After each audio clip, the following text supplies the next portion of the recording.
suppose Mr. Daniel a snowball through his letterbox. Let's write things in the snow.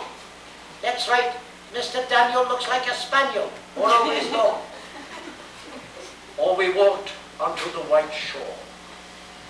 Can the fishes see it snowing? The silent, one-clouded heavens drifted onto the sea. Now we were snow-blind travelers, lost on the North Hills, and vast dewlap dogs with plaster on their necks ambled and shambled up to us baying Excelsior. We returned home through the poor streets where only a few children fumbled with bare red fingers on the wheel-rutted snow, and cat-called after us, their voices fading away as we trudged uphill into the cries of dock birds and the hooting of ships out in the whirling bay. And then, at tea, the recovered uncles would be jollied, and the ice cake loomed in the center of the table like a marble grave. Auntie Hannah laced her tea with rum, because it was only once a year. Bring out the tall tales now that we told by the fire as the gaslight bubbled like a diver. Ghosts wooed like owls in the long nights when I dare not look over my shoulder. Animals lurked in the cubbyhole under the stairs where the gas meter ticked. And I remember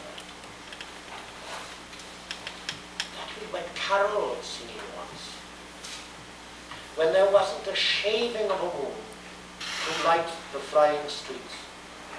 At the end of a long road was a drive that led to a large house, and we stumbled up the darkness of that drive that night. Each one of us afraid, each one holding a stone in his hand, in case, and all of us too brave to say a word. The wind through the trees made noises as of old, and unpleasant and maybe web-footed men wheezing in caves. We reached the black bulk of the house. What shall we give them?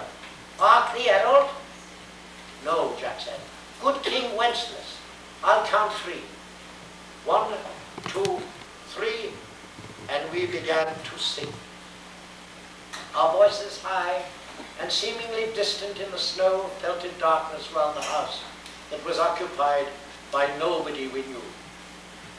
We stood close together near the door. Good King Wenceslas looked out on the feast of Stephen.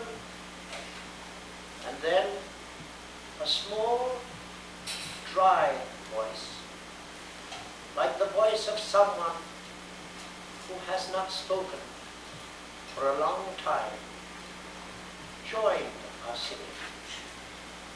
A small, dry, eggshell voice from the other side of the door.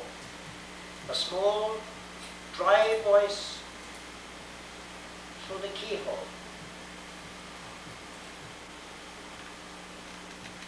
And when we stopped running, we were outside our The front room was lovely. Balloons floated under the hot water bottle gulping gas. Everything was good again and shone over the town. Perhaps it was a ghost, Jim said. Perhaps it was Charles, Dan said, who was always reading. Let's go in and see if there's any jelly left, Jack said. And we did that.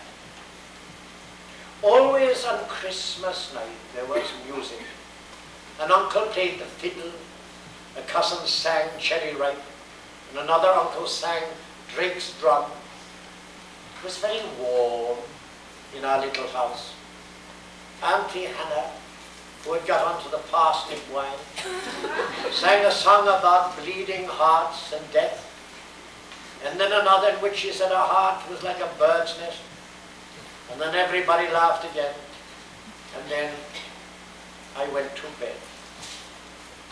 Looking through my bedroom window, out into the moonlight and the unending smoke-colored snow, I could see the lights in the windows of all the other houses on our hill, and hear the music rising from them up the long, steadily falling night. I turned the gas down. I got into bed.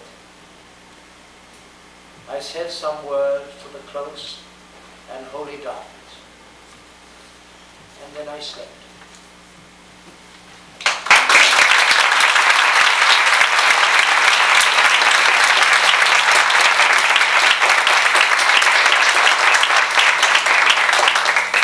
Such a great loss it was that Dylan Thomas died so young.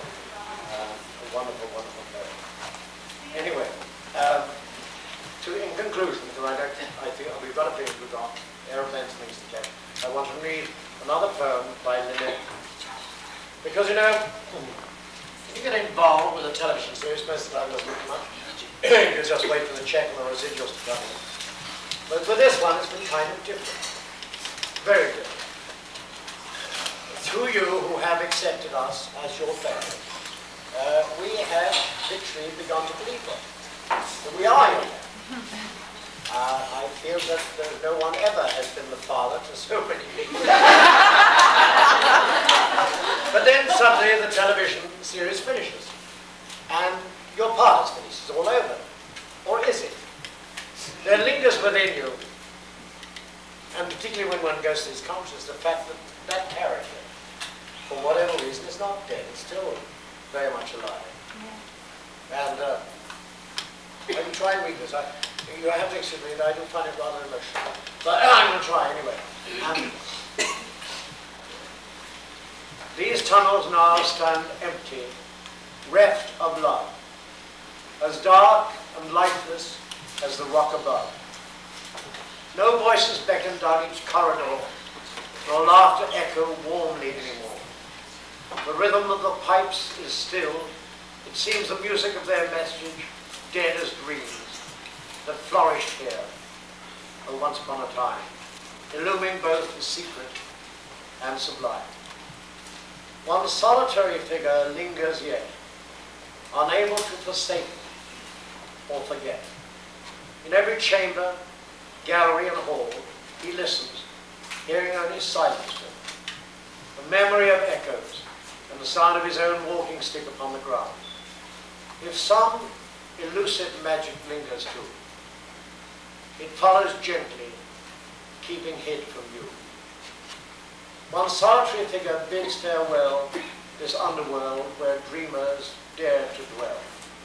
Now hollow as it was when he began, at last he turns a lost and lonely man. The journey out begins here even so, but Father,